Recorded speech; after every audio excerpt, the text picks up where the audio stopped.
All right. Good morning, class. I hope you're all doing well. You had a very good Christmas celebration. And Happy New Year to you. So I hope you put down your New Year resolutions and try to achieve them. Just hunt them like a lion hunting its prey. Yeah, as you do that, you achieve them. All right. So let's look at today. We are looking at what we call literature review. You've been hearing literature review. So what is literature review? A literature review is a comprehensive and critical analysis of existing research and scholarly articles, books, and other relevant sources on a specific topic or research question. So normally when you are writing your project work, when you go to masters, we call it thesis. Then you go and do your PhD, we call it dissertation. So you cut across. So when you learn it once and for all. So literature review normally comes after the chapter 1. So it's chapter 2. The whole of chapter 2 is literature review. Now what it entails is, so after you've defined your problem, your aim, and everything in chapter 1, these things that you've defined, they now inform the literature you need to do. And literature review comes under the saying that there is nothing new under the sun, from the Bible. So whatever you are doing, you shouldn't do it in isolation. They should have links. You should reference books, articles that you took your knowledge from. So that's all about literature review.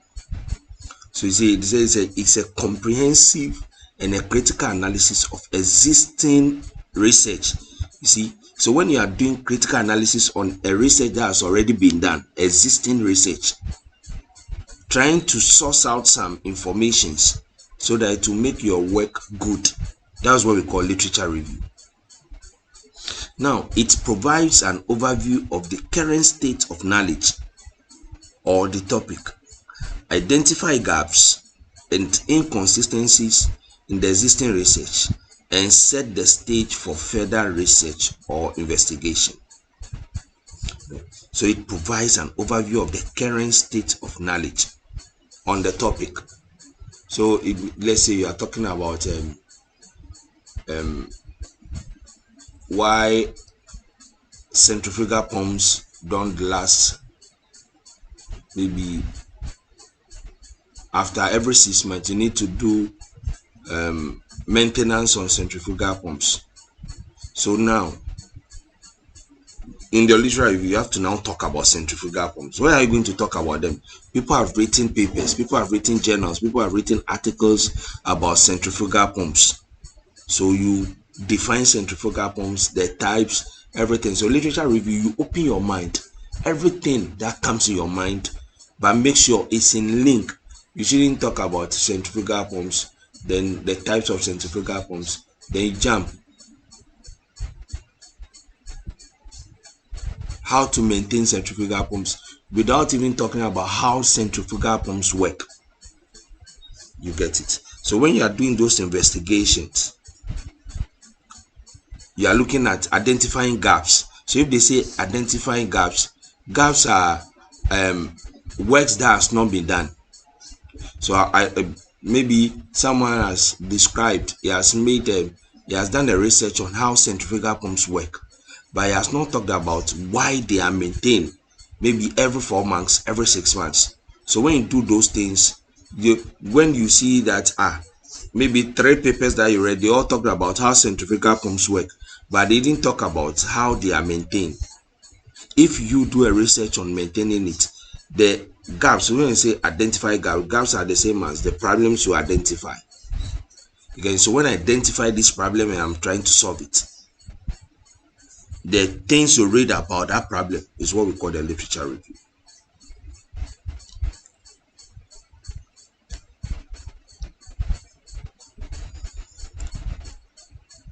Now let's look at the purpose of a literature review. 1, it provides context. That is, it situates the research questions or topics within a broader scholarly landscape. You see, so immediately you start, you want to do a literature review, it provides context, a confine in which the topic should circulate around. You see, so you shouldn't be doing a literature review on centrifugal pumps, then you are talking about something else. So it defines your research question. Why are you talking about centrifugal pumps?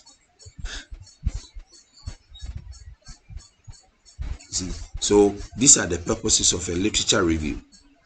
Now, 2, literature review helps you to identify gaps. I've explained gaps. So gaps are the problem statements or the problems you are trying to solve. So review areas where further research is needed or where existing research is incomplete or inconclusive. I told you. So you have papers and people talking about centrifugal pumps, then they are talking about how centrifugal pumps work, but you've not seen papers, or the papers that you've seen, there are few talking about not even going deep into how centrifugal pumps are maintained. So if you pick this topic and you start working on it, these are what we call gaps that you are trying to solve. Gaps that you are trying, you see they are not complete, so you are trying to complete it. 3, purpose of literature review. It establishes a framework, that is, provides a conceptual framework for understanding the research topic or question. So what this talk about, it gives you a framework, a confine that you should work within. You see, a conceptual framework. So when you say conceptual, okay, centrifugal pump, under them I'll talk about the types. Under the types I'll talk about how they operate, maybe all the other types they operate. After, I'll talk about how they are maintained. Then I'll talk about the precautions you have to take when you are dealing with centrifugal pumps. So you see, it has given you a confine, a framework, a conceptual framework that you should work within. That's what literature review does. Then the last one, it provides or demonstrates expertise, shows that the researcher is familiar with the existing literature and can critically evaluate it. See, so literature review is very important. If you do a shoddy literature review, your work will not be complete, your work will not be nice. And literature review takes the chunk of your work. A good literature review would precede a good project work, because when you do a comprehensive literature review, it will inform your method, the methodology that you are going to use, and it will further inform your analysis that you are going to make, then further conclude the project work. So let's look at types of literature reviews. 1, we have the narrative literature review. It's a traditional collective review of literature. See, the narrative. So when you say qualitative review, qualitative, you are describing. So centrifugal pump, you talk in depth about what is centrifugal pump. You can even go as further as the first person to use a centrifugal pump, who invented the centrifugal pump, where it's used first, all these things. Then you are linking them. So to make your work laborious, and project work, they don't want any scanty work.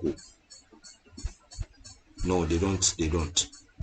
So when you are narrating, describing the literature review, we call it the narrative literature review. Then we have the second one, systematic literature review. Systematic literature review. It's a comprehensive, systematic, and a transparent review of the literature. So it's systematic, following a certain sequence. I talk about it, I talk about the types, so it will give you an idea. You shouldn't go and talk about the types of centrifugal pump without even defining what a centrifugal pump is. Then we have the meta-analysis, a quantitative review of the literature that involves statistical analysis of the findings. So you see, quantity. I told that we talked one of our on our lecture, we talked about qualitative and quantitative. So quantity has to do with you are dealing with numbers, statistics, analysis. So some literature you are dealing with some analysis. Maybe you are looking at the fuel consumption of Ghanaians in the Accra.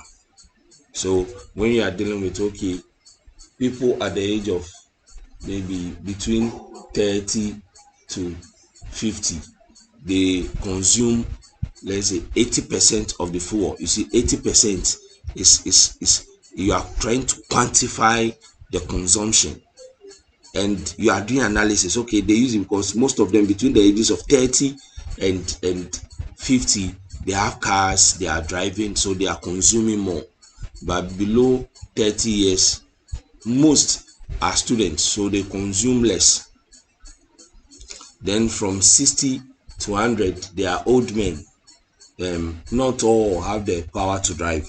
So when you are doing this, what we call the meta-analysis. Then the last one is conceptual literature review. I've described it. A review of the literature that focuses on the conceptual or theoretical aspect of the research topic. So sometimes you have theories. When you are doing social science kind of research, you have to bring theories. What are the theories that are backing your literature? So let's say we are talking about crude oil. So one of the, we call the theoretical theories that back crude oil production in the country is what we call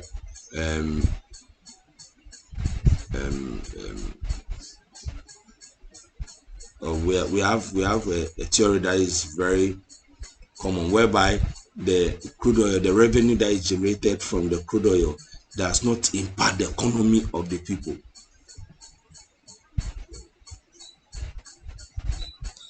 We have other theories too. We have other theories too. So when you have a theory that is being propounded, that is backing your literature, we say you are doing what we call a conceptual literature review. Now let's look at steps involved in conducting a literature review.